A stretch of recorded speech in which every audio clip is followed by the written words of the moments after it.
বেশি অতিরিক্ত কোনো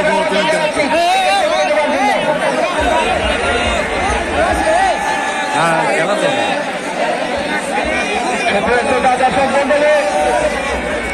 এই টুর্নামেন্টের পক্ষ থেকে মাঠের মধ্যে কেউ প্রবেশ করবেন না, মাঠের মধ্যে কেউ প্রবেশ করবেন না। গোলটি ভালো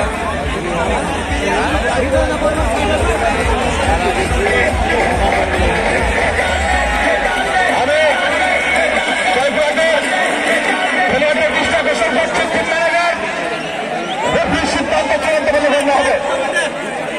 রেফারির সাথে কোনো রকম কোনো কথা চলবে না। রেফারির সিদ্ধান্ত চূড়ান্ত বলে গণ্য হবে। আমি অনুরোধ করবো জয়পুরহাটের টিম ম্যানেজারের ক্ষেত্রে রেফারির সিদ্ধান্ত চূড়ান্ত বলে গণ্য হবে। আমি দর্শক ভাইদের অনুরোধ করবো অযথা মাঠের মধ্যে কেউ প্রবেশ করবেন না।